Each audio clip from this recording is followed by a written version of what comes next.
Ya, sudah bersama kami ekonom Bank Permata, Joshua Pardede. Selamat siang, Pak Joshua. Pak Joshua, ini sempat dikatakan di Mei 2016 lalu sempat dinyatakan bahwa fungsi intermediasi bank di Indonesia sempat baik atau sempat berjalan dengan baik. Lalu kemudian juga ada pemangkasan prediksi pertumbuhan kredit hingga 10-11% di akhir tahun. Kalau untuk Anda sendiri bagaimana untuk sampai akhir tahun ini outlook-nya atau prediksinya pertumbuhan kredit Indonesia sampai berapa persen? Ya, kami melihat memang pertumbuhan kredit di Indonesia itu memang sangat berkaitan erat ya dengan pertumbuhan ekonomi. Kita lihat dalam semester pertama ini pertumbuhan ekonomi kita tumbuh berhasil di atas 5% ya. Tapi kita lihat di semester kedua ini memang tantangan pertumbuhan ekonomi cukup berat gitu ya. Apalagi dengan ekspektasi dari pemangkasan dari belanja pemerintah yang cukup besar sekitar 133 triliun. Sehingga memang untuk driver pertumbuhan ekonomi di semester kedua ini memang cenderung agak rendah gitu. Jadi dengan melihat tersebut dan ditambah lagi dengan dari sisi permintaan kredit juga cenderung masih melambat ya. Jadi kami melihat untuk full year sendiri pertumbuhan kredit berada di kisaran 6 hingga 8% year on year. 6 hingga 8%. Kalau kita lihat juga dari ekonomi yang lain, dari institusi yang lain menyatakan bahwa pertumbuhan kredit dipangkas menjadi 6 hingga 7% karena memang ekonomi di Asia Tenggara katanya sedang labil. Ini bisa berpengaruh terhadap kemudian kredit di Indonesia atau mungkin penjelasannya seperti apa nih? Memang kita lihat di ekonomi global juga cenderung masih terbilang masih belum ada peningkatan cukup signifikan ya, di mana kemarin IMF dan juga World Bank baru saja memangkas ataupun merevisi ke bawah target pertumbuhan ekonomi tahun ini dan juga tahun depan. Dan imbasnya sebenarnya untuk sektor-sektor memang yang orientasinya ekspor, memang itu akan mengalami penurunan.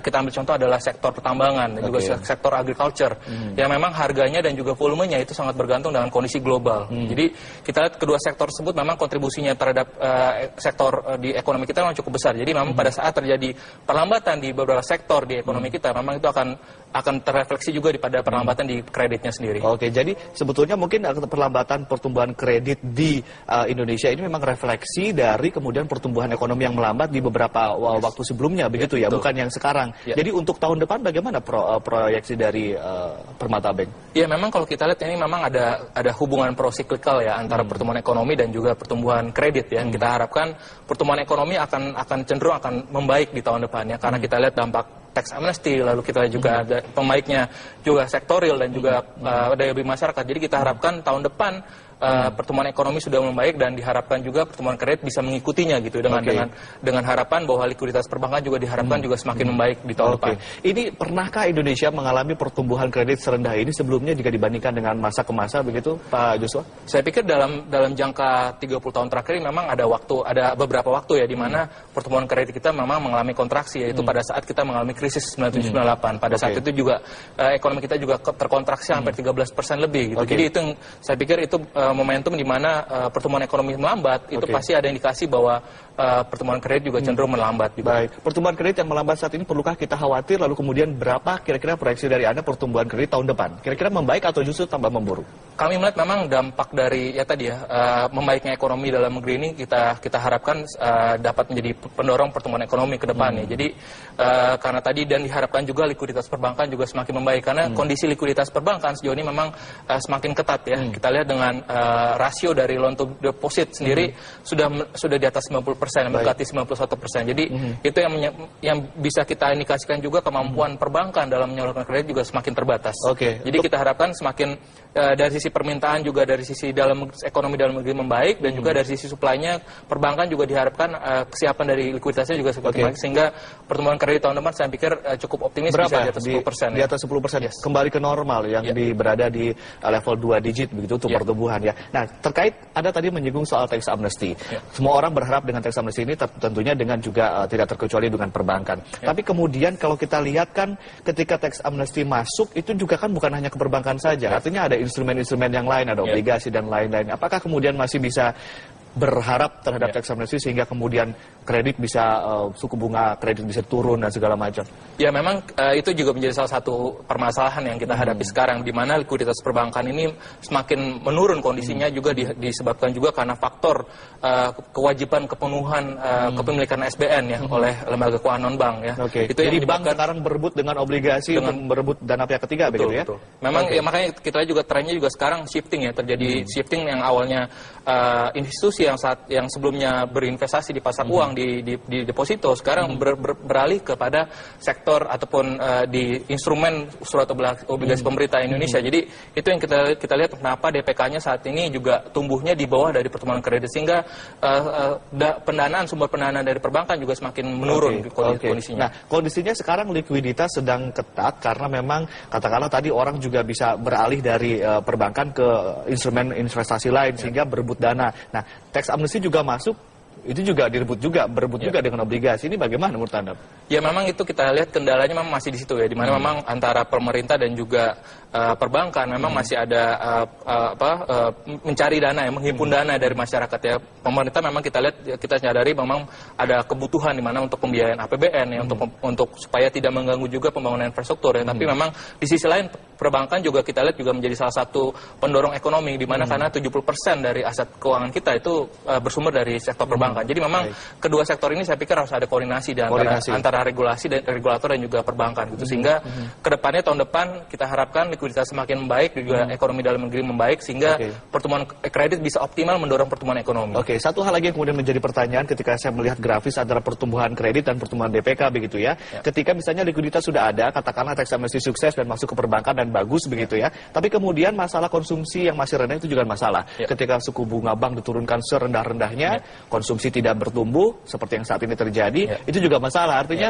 penyaluran kredit juga pertumbuhannya bisa terkendala. Ini bagaimana solusi dari Anda? Ya memang di satu sisi juga kita lihat juga penurunan dari suku bunga kredit juga relatif juga lambat ya. Kita lihat di mana suku bunga acuan BI sudah turun 100 basis point hingga tahun ini, tapi suku bunga DPK turun 90 basis point, tapi suku bunga kredit baru turun 47 basis point. Jadi memang kita lihat di sini, kita harapkan bagaimana suku bunga acuan BI yang baru ini diharapkan bisa lebih efektif lagi ya mempengaruhi suku bunga perbankan ya, sehingga sekiranya ada perubahan suku bunga acuan ke depannya itu dampaknya ataupun responsnya bisa lebih cepat lagi, sehingga dari suku bunga acuan bisa direspon dari penurunan suku bunga pasar uang, dan selanjutnya adalah suku bunga perbankan, baik suku bunga deposito dan suku bunga kreditnya. Oke, semester 2 kan tinggal menghitung berapa bulan lagi begitu ya Pak Joshua ya. Apa yang bisa dilakukan, kemudian sektor apa yang bisa digenjot untuk kemudian menaikkan pertumbuhan kredit? Ya, memang saya melihat memang untuk memperbaiki ataupun menjadi solusi, salah satu solusi dari ketatnya likuiditas ini adalah memang pelonggaran kebijakan moneter ya, baik pelonggaran suku bunga acuan ataupun pelonggaran dari GWM ya, GWM primernya. Tapi kita lihat juga, kita harapkan di sisi lain juga ada kebijakan makroprudensial lagi yang akan segera dikeluarkan oleh BI. Seperti kita lihat juga kebijakan dari pelonggaran kebijakan LTV, KPR, lalu kita lihat juga ada yang kedua adalah kenaikan dari batas bawah dari aturan dari GWM LFR. Jadi diharapkan dengan demikian kondisi dari likuiditas juga semakin membaik, dan juga kita harapkan juga meskipun memang ada tantangan ekonomi cukup berat ya dengan ekspektasi pemangkasan budget pemerintah, ini kita harapkan konsumsi juga semakin membaik ya, ditunjukkan dengan beberapa leading indicator yang menyatakan sudah mulai ada perbaikan meskipun memang terbatas ya. Baik, kita akan berbicara lebih lanjut lagi, nanti kita harus jeda sebentar Pak Joshua, dan sebelum kita break ada sejumlah informasi yang akan kami hadirkan di mana. Ya, terkait pertumbuhan kredit yang mengalami penurunan akan kami lanjutkan perbincangannya bersama pengamat ekonomi atau ekonom dari Bank Permata, Joshua Pardede. Tadi ada sejumlah rekomendasi dari Anda. Yang pertama adalah menurunkan kebijakan, melonggarkan kebijakan moneter, lalu kemudian juga untuk relaksasi untuk makroprudensial begitu ya. Tapi untuk mendorong pertumbuhan kredit, sektor mana yang kira-kira potensial untuk bisa memboost atau mendorong pertumbuhan kredit sehingga ya dalam sisa 4 bulan terakhir ini bisa membaik? Ya, kami lihat memang di sisi tingkat risikonya juga masih relatif rendah, dan juga kita lihat juga potensial pertumbuhannya juga masih cukup besar adalah pertumbuhan kredit di sektor konstruksi ataupun infrastruktur ya. Ini juga kita lihat juga dengan seiring juga dengan komitmen dari pemerintah juga untuk mendorong ataupun mempercepat pembangunan infrastruktur, karena sejauh ini kita lihat beberapa proyek infrastruktur masih belum digarap oleh penyaluran kredit dari perbankan sendiri, sehingga kedepannya saya pikir potensial untuk tumbuh saya pikir cukup besar. Potensi untuk tumbuh itu dilihat dari size-nya atau bagaimana? Karena kalau kita lihat porsinya kan hanya 4,62% dibandingkan dengan kredit rumah tangga 22,65%. Ini bagaimana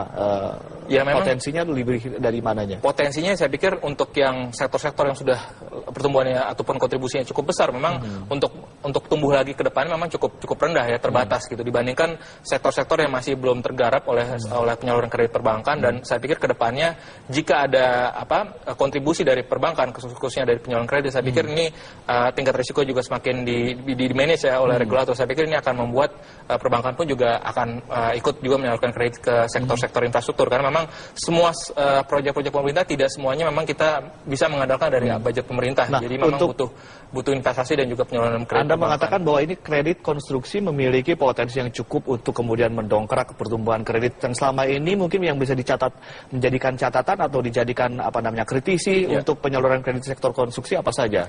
Apa yang menjadi hambatannya, apa yang kemudian bisa menjadi peluangnya? Ya memang kedepannya memang kita lihat ini terkait dengan risiko kreditnya sendiri ya. Kita lihat dengan memang karena memang sektor ini masih belum pernah disentuh oleh perbankan, memang cenderung sektor ini masih abu-abu ya kalau kita untuk perbankan sendiri untuk masuk sendiri ke sektor ini. Kita tantangannya masih cukup besar ya, karena melihat karena kita lihat juga dampak dari pembangunan infrastruktur itu sendiri pada sektornya kan baru terlihat dalam 5 tahun ke atas gitu. Jadi baru 5 hingga 10 tahun baru kelihatan dampaknya pada sektor itu sendiri. Jadi itu yang sebenarnya resiko dari perbankan sendiri, karena memang perbankan juga harus tetap mengatur juga mismatch ya, antara liability dan juga asetnya gitu. Jadi kedepannya memang di samping itu juga saya juga cukup yakin bahwa penyaluran kredit ke UMKM juga cukup penting ya, karena kita berharap bahwa penyaluran kredit juga kedepannya juga bisa diarahkan pada yang sektor-sektor yang produktif gitu ya, tidak hanya yang sektor-sektor konsumtif saja gitu, karena dampaknya sendiri pada sektor real akan jauh lebih besar apabila penyaluran kredit ke perbankan ini diarahkan pada sektor yang produktif. Oke, kalau kita petakan kan ada buku 4, ada buku 1, buku 2, buku 3 begitu ya, dan kalau kita lihat untuk pertumbuhan kredit untuk bank-bank besar seperti BCA, Mandiri, BRI, ternyata mereka tumbuh. Nah, yang kecil-kecil ini yang justru memang tidak mengalami pertumbuhan. Kalau misalnya kondisi ini terus berlangsung, apa resikonya Pak Joshua? Ya saya pikir memang akan terjadi lagi. Kita lihat dengan memang perbankan dalam penyaluran kreditnya memang memerlukan sumber pendanaan ya, itu dalam dengan likuiditas yang mengetat. Yes, makanya itu kita lihat, makanya dengan likuiditas mengetat ini memang kita lihat penyaluran kredit memang masih akan kedepannya akan mengandalkan bank-bank besar saja gitu, karena kondisi untuk bank buku 1, bank buku 2 memang kondisi likuiditasnya akan jauh lebih ketat ya. Kita lihat LDR-nya mungkin di atas 90% lebih gitu ya, dibandingkan dengan bank buku 4 yang kita lihat rata-rata LDR-nya masih di bawah 90%. Likuiditas yang ketat, yang kering, kemudian juga bank-bank yang berlomba kemudian dengan tingkat suku bunga yang lebih tinggi, begitu itu akan berdampak terhadap ekonomi kita?